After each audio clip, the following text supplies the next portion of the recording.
Hello, everybody. I am Ray Samich, along with Ratanjit Sondhe on this Valentine's Day weekend program. Ratanjit, how are you today? Wonderful, Ray. How are you? I'm excellent, thank you. And I am excited.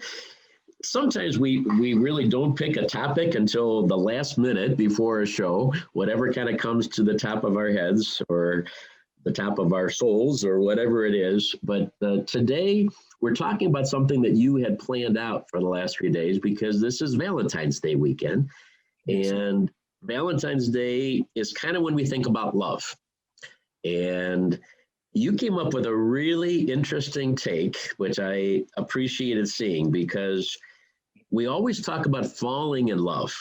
That is always the terminology that I always remember. You fall in love, you're falling in love. And yet the word fall kind of in our definitions in our minds is kind of a negative. When you fall, you get hurt. When you fall, you go down, and sometimes you can't even get back up when you fall. And yet you came up with the idea of rising in love. Yes. And I thought that was really intriguing. So on today's show, we're going to talk about that. What does it mean to fall in love versus rise in love? And I think it is appropriate for stress-free living because there's a lot of people who have a challenge in their love life, a challenge with the people they love, and it's creating stress for them. Maybe their relationships aren't what they want them to be, and it causes stress. They're trying to make their relationships better, and they're not going better. It causes them anxiety, causes them worry, causes them stress. So I think it's a very appropriate topic today for this Valentine's Day weekend to help people rise in love. Yes. So how do we start talking about this? Why do we say fall? Let's start with that. Why do we say fall in love? I never thought about it until you came up with that idea. Why do we fall in love? It's like that's a bad thing. It should be a good thing. See, imagine you are in a boat, and suddenly there are a lot of you have some. You discover there are stones, heavy stones at the bottom of it, and you suddenly need to get more people in. So you wanted to unload the stone so that you can accommodate more people into the boat. Okay. So we said, okay, let's throw these stones in the ocean or river. Right. So when you started throwing the stone, suddenly you realize the strings are tied to your hand or your legs. So you are going with the stone. So the love which is tied with the strings is going to sink you. If the stones are not tied with the strings to your body, you can throw the stones. So we are attached to people because we have the strings we have attached in our worldly sense are ownership. This is my spouse, this is my children, this is my friend, this is so that my is the string attached. So if you are loving me, how can you love this other person? So those are the strings attached which make you fall. To rise in love, you cannot have love with any condition or any strings attached. All right, we have to really backpedal here because you've introduced some concepts that are a little bit heavy. So I like your analogy. I love how you give those. And everybody can kind of picture throwing stones out of a boat. That's an easy idea. And then when you realize, oh my gosh, they're attached to my legs. If I throw the stones out, I'm going out with it. I get that. We don't want to throw ourselves out of the boat and go into the water and drown. And then, by the way, those stones are still attached to us when we're in the water. So now we're going right down to the bottom. So that's not a good thing at all. So I get that whole concept. Let's let's talk about what those stones are and those strings are, so we better understand what you're talking there.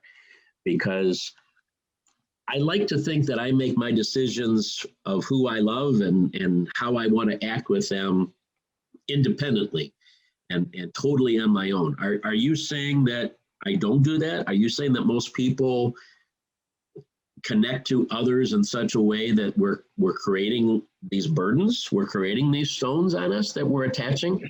See, there are three things. You said that I want to select who I want to love. Yeah. That is conditional. So then you are looking for a reason to love. Means the benefit you are going to get from loving somebody. Either they have wealth, they are beautiful, or they make you happy, or they have good sense of humor, or whatever the reason is. So those are the things which you are looking for to love somebody. So that itself is a condition. Let's take a step back, because maybe we should have started with this whole different understanding. I was raised to say you love everybody. You're supposed to love everybody. Okay. With my faith and everything, I was always told, my mother always said, love everybody. But I also knew that I wasn't going to be able to form a perfect bond. I mean, you've been married to your beautiful wife, Dolly, for 50 years, right? And 55 years. 55 years, okay. And I've been married 43 years. So, I mean, we both found a person that we want to spend our life with. And that's a fabulous, beautiful thing. So isn't there a difference, though, between you found Dolly and the fact that you love everybody? Or is it the same thing? I look at those as different things. Well, see, in your case, you fell in love. Yes. And then you got married. Right. In my case, I was married, and then I understood love. When I was married, I got married, it was an arranged marriage. We did not even see each other. We were committed to each other. Wow. Yeah. So we saw each other and we couldn't find anything wrong with each other. So we said, okay, it's not bad. Let's get married. because I wanted to come to US, and I'm the only child. And the only way my mother would let me come to US is if I get married. Okay. Okay. So Dolly was my ticket to come to US. Yeah. Does she know that, or is she going to just find this out now after 55 years? She knows that. Okay. All right. Good. So, I'm going to have any problems over at that house today, later on today. Okay. And then I'll tell you what happened. A interesting story. We were married for a month or so, and there was a big wedding in the friend circles of the family. So I was always nitpicking on what Dolly looks like and what she wears and all that. I told her, so look, this marriage, you have to be perfect. Yeah, you have to wear this sari or this. So by now she was tired of my critique. Yeah. So what she did is, the household help, they wear cotton saris, the cheapest cotton sari. Okay. So she asked her, get me a white cotton sari. The cheapest. The simplest, right? Okay. Yeah. And of course, she wanted a new one so that she didn't want to wear for what she was wearing. So she got her a new one, and very inexpensive. So she starched it. It was white color with a little border, and she starched it well. She wore it, and she says, "This is what I'm going to wear. Take me or not. It's up to you." So I was frustrated, but I had no choice. Yeah. And then in this gathering, I found myself complimenting all these wonderful audience, ladies with diamond and this and jewelry and all that. And then I looked further, and Dolly was talking to a friend, and she looks like an angel. But I mean, the way you wear things is more important Right. than what you wear. Yeah. So I said, oh my God, look, Ratanjit, what are you doing? You are not seeing the beauty in her. So at that time, I made a decision to myself. I said, for the rest of my life, I will never critique her. And that became the foundation of our whole relationship. Even up today, I do not critique her. And when she critiques me, I find that is the reason that the way she's expressing love. So any action of her, I see love in it. So I live in the ocean of love, but I do not possess her. Right. Right. Let's go back to, because there's probably some people listening that didn't know you had an arranged marriage. Maybe a lot of people didn't know that. That's still actually done in India, not as much, but it's still part of the culture, isn't it? Yes. So, but 55 years ago, it was very much a part of the culture. So you said you knew of her, you knew that she was a family, in the family somewhere, but you didn't grow up with her, you didn't know her, didn't watch her, all those kind of things.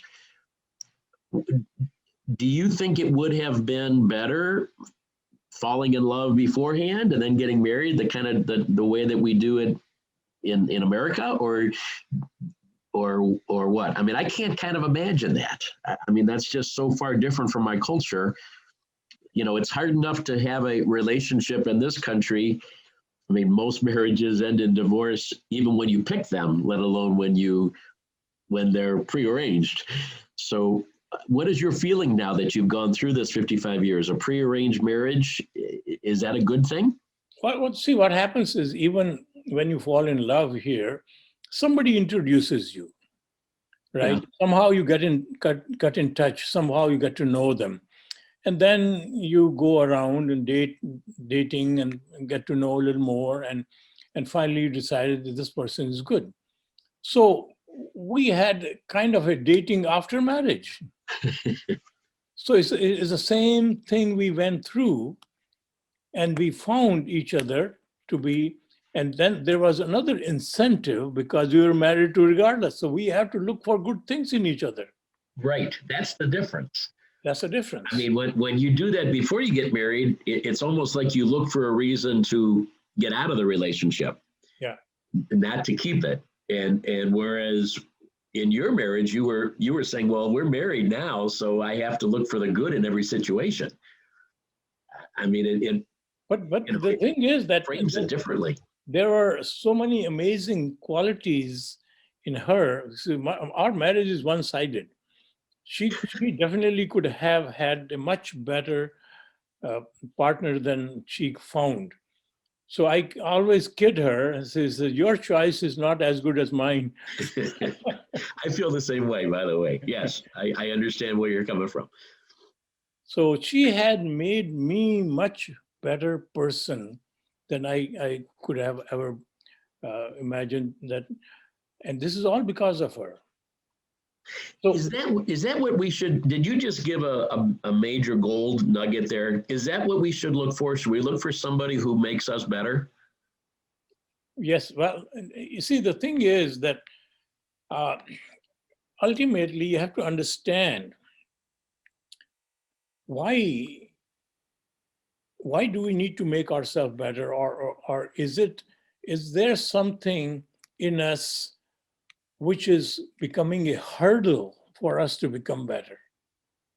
So let's take a quick break and then come back, and then I want to go into that thought process, and so that way we understand why we have jealousy, we have greed, we are afraid. All these things are there in me which are becoming a hurdle, which are becoming a string to the stone, which I can throw out. So if I don't have those strings, then I can get rid of the burden in my life and I'm free. I think I'm gonna even change that question just a little bit, and then we'll get to the one you just talked about. Are we supposed to be with somebody? Are we supposed to be to find that person, or are we supposed to be alone? And or does that depend on the person? You know, so it could go either way depending on who we are. But I wonder sometimes, does that person in our life make us better, or could it make us worse if we were supposed to be alone? Because I know people who have never been with anybody, married or had a serious relationship, and they've been extremely successful and have done wonderful things, and vice versa, you know. And so I wonder, does it change for everybody? I'd love to hear your thoughts about that. Are we intended to be with others, or does that just kind of happen sometimes and it's okay? Yes. We'll ask that question first. When we come back, we're on Stress Free Living today and talking about love. We fall in love? Do we rise in love? What is love anyway? Maybe it's about time we figured that one out. We'll be right back in just a moment.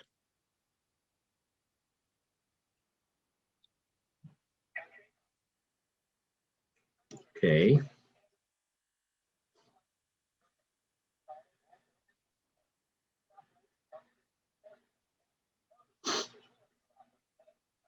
Okay.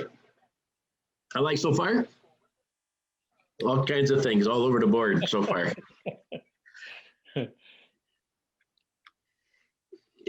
It's interesting the contrast that you said there with me falling in love first and getting married and you having a prearranged. And in both cases, 40, 50 years is a long time. So it shows that both can work. It's just interesting the contrast between the two ways of doing it. Like you said, you were kind of dated after you got married. I dated before we got married. So I think that was kind of enlightening. Yeah, so ultimately, it is not about, see, in this path which we are, in this journey of life, you can travel alone or you can travel with your partner. Ultimately, you are conducting a journey. But if the journey, purpose of the journey is simply to satisfy our human needs rather than having a greater purpose, if you are tied to a greater purpose, you already enhance your relationship. Okay, I hope you memorize that because that's a great way to answer the question that I just asked you. Well, I hardly, you know me, I don't remember. Try real hard to repeat that again. I don't remember what I said. Uh-oh. Okay, think about it now. It's about what our purpose of the journey is. That's where you come from. Oh, gee. You have. I'll try to keep you on track, but I have to ask you the question. You're on your own first. You're not going to fire me, are you? No, never. Not after this many years. You can fire me, but I can't fire you.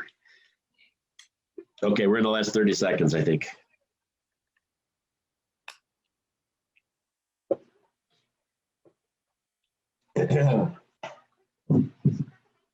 I think it's in my respiratory breathing congestion.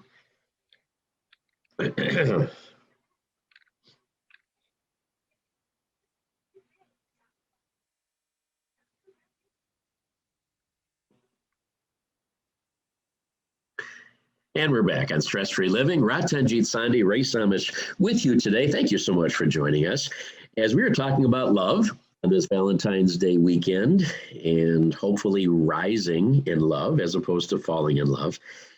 Ratanjit, I asked the question just before we went to the break because I'm sure there's a lot of people that wonder about this. were we created to find a partner?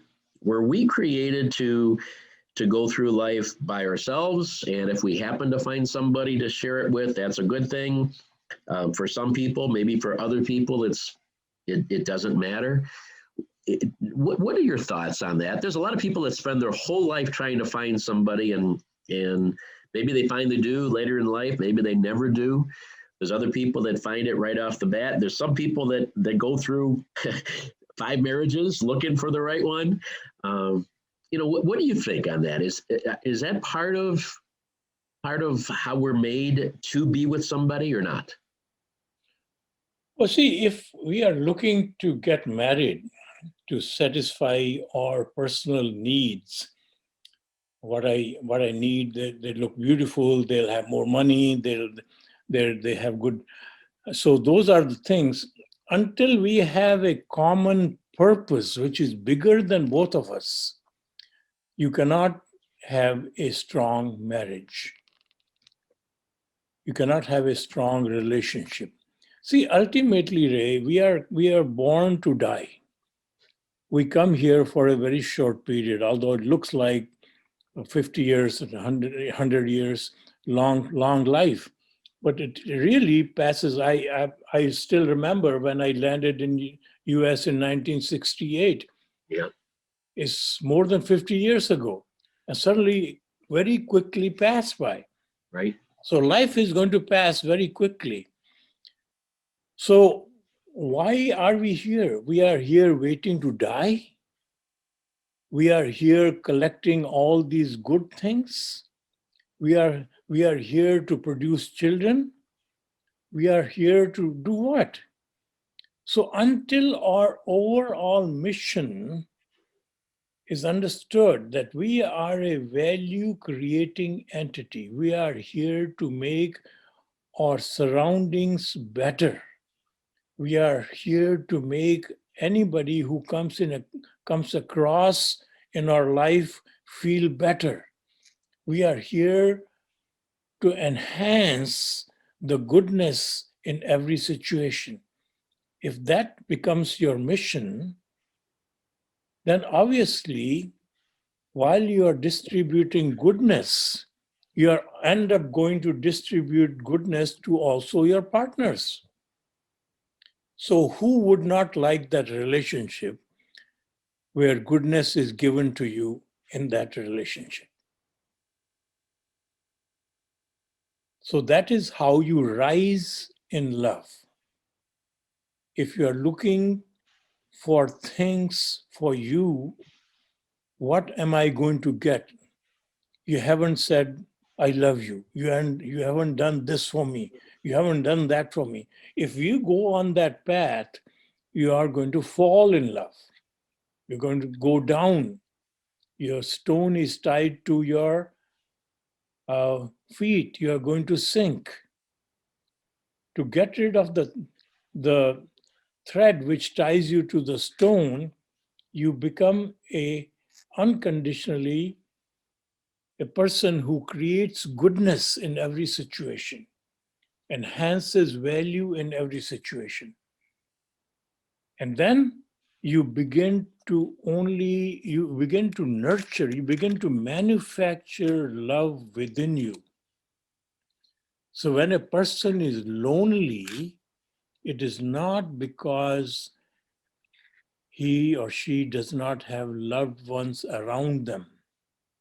It is only because they have not cultivated the love within them. So until you cultivate love within you, and you are able to make an amazing manufacturing factory right within you, love is coming out of you, you cannot give love unconditionally. I've asked you a couple of questions here that you've given tremendous wisdom and thoughts and answers, but I don't think you've answered either of the questions. And, okay, one of them, as I said, what's the distinction between loving everybody and finding that one soulmate, let's call that person, use that term? And what's the difference between that? And then I also asked you, do you think that we were intended to find that one person, or just, or it doesn't matter if we don't? If we're still adding goodness to the world, it doesn't matter if we never have that one relationship. So I think people would be curious with your takes on these, and even though I loved your answers, I don't know if we've understood how your answers connect to my questions. Do we? So let me ask them again. Is it different how we love one person versus how we love everybody else? Is that the same thing that we should be looking at, loving everybody, and maybe it depends on the ones that respond as opposed to how we treat one person specifically? So I'll share another story with you. My friend, we were classmates in college and all that. So he fell in love with this girl. And there was a great romance, and they made good pair. But so happened that they were from different castes. In India, the caste system is still very strong. Mm-hmm. So their parents insisted that there's no way they're going to get married. So they married my friend, to another girl. And this girl also was in love with somebody else. Oh my. And so two hearts were broken to gather this marriage. So they hated each other when they got into marriage, right? Sure. And it so happened, as the time went, my friend was actually a very, very good, decent human being, very kind, value-adding. So it was not in his DNA to be a hating or Cruel person. So when I met them after a year and a half, and his wife, I asked them, so well, how is your marriage going? She says, we could have never found a better companion than what we found. Well, They they were in love, deeply in love with each other. So it really, in theory, although what I'm going to say, people are not going to agree with me, but I believe that it really does not matter who you marry. It depends on whether you have love within you. You are going to survive that marriage. If you don't have the love within you, the best person you marry, you are still going to have problems. So ultimately, it doesn't matter who do we conduct our journey with, our life journey partner. If we have a clear mission, both of partners have a clear mission to make a difference to their surroundings, to each other, to their family, to their neighbors, to their society, to environment, then they are ultimately going to have a beautiful journey together. Because ultimately, both of us end up dying at a different time. We leave each other. We are only here for a short period of time together. So if we conduct our journey with a purpose, then that becomes a joy in our life. And then our partner becomes, or basically, two of us become one in that journey to make a difference. So we begin to comprehend. See, it's like in a business partner, you are in business. So if you have somebody who is working with you in sync with the same mission as you have for the business as that person has, they become very good partners. And in business also, if you are only focused on making money, that business is going to fail. If you are focused on making a difference to your customers, adding the highest value to the customers, your business is going to succeed. It's not about the best product you have or the best technology you have, the best team you have. It is all about whether you are able to add the highest value to your customer. That's how you maintain your customer.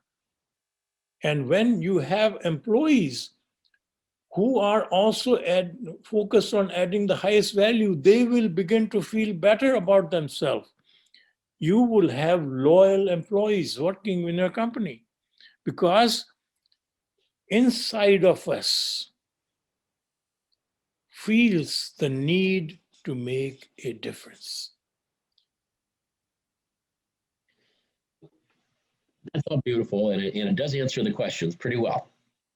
But I'm intrigued when you say that you think it really kind of doesn't matter who we end up with. You know, it's up to us. It's not really up to that other person anyway. But why we're such an incredible computer? Our human body is so amazing. We were created, we were designed to be perfect computers in terms of knowing what to do automatically, how we act, how we think, how we live. I mean, we are an amazing, you know, everybody gets so excited about phones and computers and everything. And yet, if you look at the human body, how it's designed and built and operates, it's incredible. And yet, this human body, when it starts relationships, is all about the physical attraction. It's how she looks or he looks, you know, how cute they are, how pretty they are, how, you know, how they feel with my arm around them. Okay. You know, those kind of things that we envision based on physical elements. I don't think that there's been many relationships that have started because a person said that person will make me better. I mean, maybe it ended up that way. Hopefully it did. But I don't think that was the drawing card across the other side of the room. It was a physical attraction. Why is that? Why, if it's all about ultimately adding value and finding someone to connect with unconditionally, then why didn't our Creator give us more value on that aspect of it and less value on the fact that, boy, she's beautiful? So there are two things. So when you start a relationship with somebody, yes, those initial physical attractions or those things are important. Yeah. But if your relationship goes on for 3 years, 4 years, and if that relationship lasts, the reason that relationship lasts is because in the presence of that person, somehow you feel better. And so you talked about the amazing computer this human body is. Mm-hmm. So there are 3 aspects of this human body. So if we don't understand the 3 aspects, we will not realize the true potential this human experience offers. So one is the human body itself. It is designed by nature to survive. This human body knows that it is going to age. It is subjected to pain, heat, cold, it is subjected to suffering. So one day it is going to die. So human body forever remains in fear. It remains in greed because it is hungry. If enough food is not available, it is going to starve. So it wants to save, it wants to collect more things. So human body also is competitive because it knows if this another human body comes, I have to share with it, or I would have less. So I'm always going to be part in jealousy. I'm going to always have a feeling of whether I am better than this other person. I would have greed, I would have ego. All those things are going to be there. So there's nothing right or wrong about it. All of us have that. This comes with this human body. Okay. Now, if your brain, which is an amazingly creative tool gifted to us, if brain is controlled by this human body, it's going to always figure out how to be more greedy, how to be more jealous, how to be angry, how to be all these things. Now, the third part is the real us. The real us is the one which gives life to this human body. Ultimately, human body is nothing more than a car you are driving. It's a vehicle to carry you. If you are not able to comprehend the real you, which is the power which enlivens you, you are going to be spending your entire life in all the manipulations of this human body. And you can never satisfy this human body. It forever is part in more. So if you focus on this human body and look at the love, then you want to possess that love. It's mine. And then when you get older, then your whole focus changes. So unless, Ray, we are able to comprehend the power which enlivens me and understand that is who I really am, I cannot understand others either, because once you see the power which is me, you see the same power enlivening others. So that is where the true love comes from, because you love the perfect soul, the perfect power which is enlivening you, which has no flaws. Human body would always have flaws. It is somebody is more beautiful than you, somebody is more talented than you, somebody is all that. So that is always going to, we are always going to compare. I'm better than him, or she's better than me. But if you look at you as the enlivening force, power, universal power, which is present in each one of us, which is bringing life in us, first of all, that never dies. So there is no fear of death. You are not greedy. All those things which are problems with the human body mode go away. And then only we are able to love somebody unconditionally, because you begin to love that power present in the person, not the outer shape. There have been so many thoughts that you have shared over the last 40 minutes or so. So many abstract ideas. When we come back after the last break here, hopefully we can kind of put a rope around all of them and figure out, what do we do with this knowledge, with these thoughts? How do we actually apply this to our life so that we can live it without stress? We can live it with more joy and peace in our hearts. Because right now my brain is a little confused. I loved everything I've heard today, but I'm not exactly sure what to do with it. So let's come back and see if we can wrap it all up into a nice little package for this Valentine's Day weekend. Ratanjit, Sondhe, Ray Samish with you, Trustee Living, talking about rising in love. We'll be right back.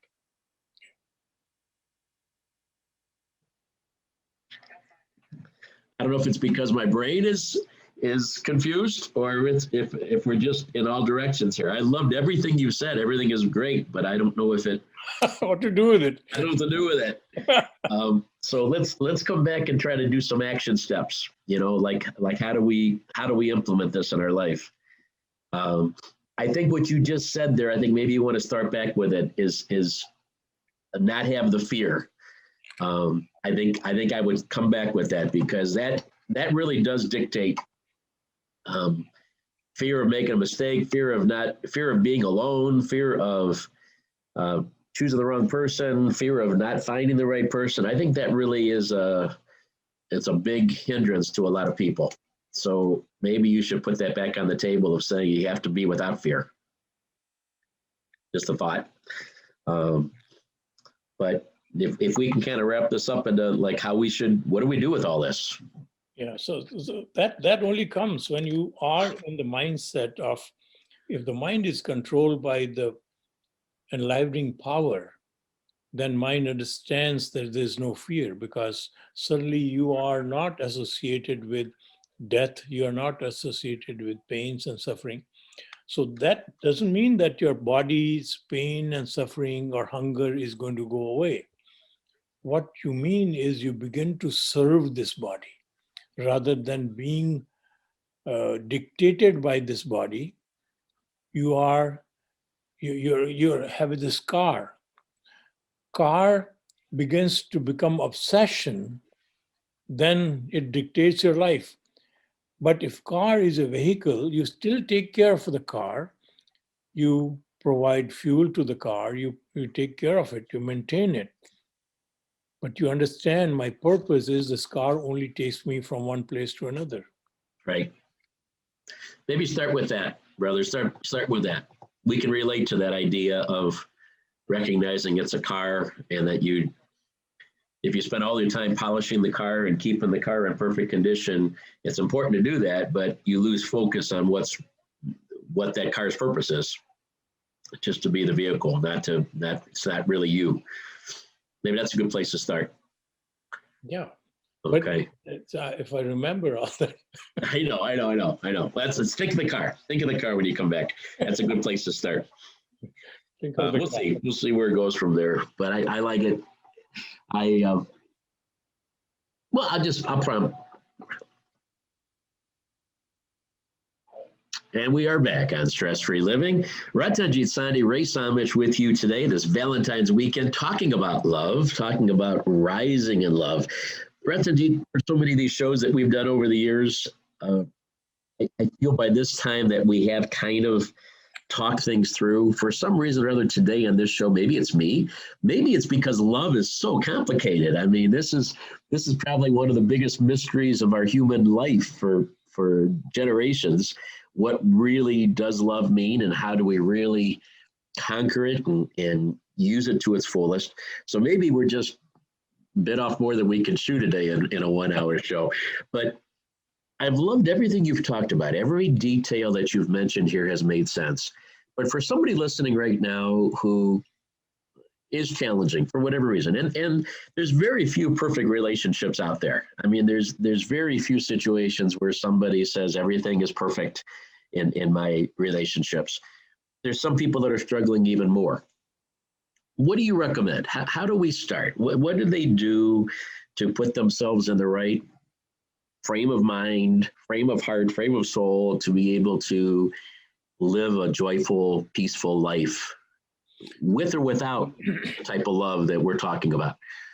The real love cannot coexist with greed, fear, insecurity, jealousy, all those things. When they're present, love is only an illusion, is a possession.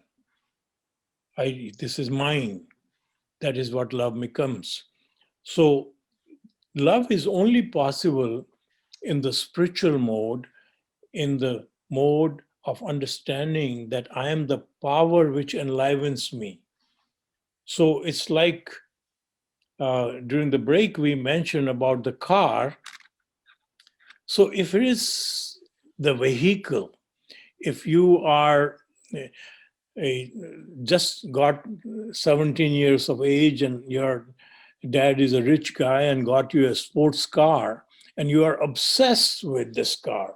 You are polishing, if somebody touches it, you get mad, and it's all about car. But if this car is possessing you, rather than realizing that car is nothing more than a vehicle, if you do not have a destination to go, then you will be just going around the block showing off the car. But if you have a car which is taking people, older people to hospital, or you are helping somebody through this car, it is a vehicle which is taking you from one destiny to another. But realize that this car need to be maintained. So you cannot neglect the car, otherwise it won't function. So you have to feed the car, you have to fuel the car, you have to properly service the car. It has to operate properly, tires have to have properly aired. So all that thing have to take care of it. Similarly, human body, which is gifted to us, we must take care of the body rather than abuse the body. So what happens is we get caught in the pleasure of the five senses: what tastes good, what looks good, your lust, your all these things are completely uh, inundating you. So you spend all your life in this short-lived pleasures. They are short-lived because if you are hungry, you love food, and if you see this food, delicious food, oh my God, you are in heaven. If you continue eating that food, it'll make you sick. So the window of pleasure is limited. So if we spend all our life in this pleasure game, pleasing ourselves through five senses, then ultimately you will be disappointed. But there is another element, which is joy. Joy comes from giving, making somebody else feel better. In other words, when you recognize the real you, which is enlivening the body, the same real you, exactly the same power which enlivens you, enlivens somebody else. If you, instead of serving the vehicle, you begin to serve the owner which sits in the vehicle, then it gives you joy. It gives you ultimate freedom. It really where the love comes. The true love happens when you begin to serve the enlivening divine force present in everyone. So it doesn't matter then what the outer car looks like, whether the outer person is old, young, beautiful, ugly, doesn't matter, because you are now serving a flawless entity which is enlivening them, which is making them alive. And by serving that entity, you are producing joy in your own entity. So you feel elevated, you rise. That is the love which makes you rise. All the other love experienced by your five senses is going to make you drown. You're going to fall. And that is unsustainable, Ray. That is why we always are blaming some situation or other. We are blaming our partner, we are blaming the economy, and we are blaming all our life because we are not happy. Happiness is tied to experiencing joy. And the joy comes from unconditional adding value. Joy comes from making a difference to the divine present in others, irrespective irrespective of what they look like, who they are. So we are serving the universal power. So this into steps. The first that I heard you say is this realization that the only love that matters is the love of this enlightening internal power. Okay, that's anything with our five senses, anything with our human mode is probably going to end up in some kind of a disappointment because it's going to put conditions on it, and it's going to put judging on it, and everything else, and it's not going to go where we want it to go. But if we can bring ourselves down to the real us, okay, that's probably the best place to go, because then we don't have the fear element either. Then we don't have the worry about not having anybody, or not having the best, or dying without ever loving, or all those other kind of things. They're off the table at this point. So am I right? That's the first thing to stop, is this reality, right? Then the second thing is that stop looking for somebody and start figuring out what we need to do. Is that the second step? Now that I understand who I really am and what brings me joy, now I have to do that. I have to implement that. So see, to select the partner, suddenly your criteria becomes not just their beauty or their wealth or their intelligence or any of these outer things. The criteria becomes if they share the same purpose in life, if they comprehend this wisdom and they can be your partner in carrying out that task of adding the highest value, then that makes a perfect partnership. So otherwise, all the other partnerships are associated with this human shell, which is never going to be perfect. You're going to sooner or later find some imperfection. And we do. And that's why we end up, the person who you are in madly love with, you end up divorcing. You end up criticizing, you end up diminishing, you end up getting angry with. All that happens because you are associating your love with the outer shell. In reality, you're setting yourself up for failure. Right. By falling in love, because there's no way that person could ever, in an imperfect body, could ever be the perfect person that you're trying to make them out to be. Yeah, so, whereas there is a perfect person sitting in everyone.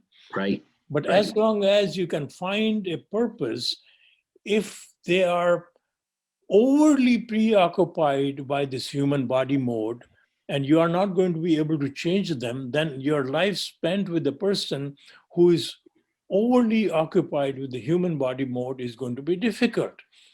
If they understand this thought process and they are able to comprehend that their purpose is to make a difference together, then it makes a perfect partner for you.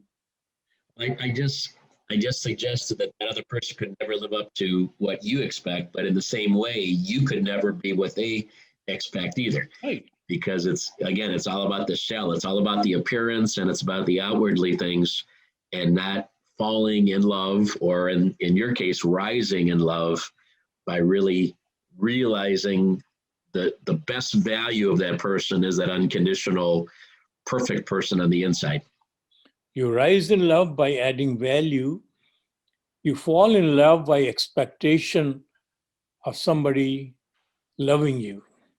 So it is all about adding the highest value in life, because that is the only reason we are placed here.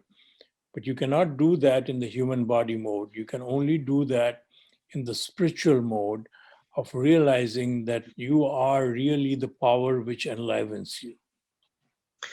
It is a very complex topic. It truly is. I mean, there's no wonder that millions of books have been written on love, and all kinds of people, brilliant people, have talked about what love really means and how to find it.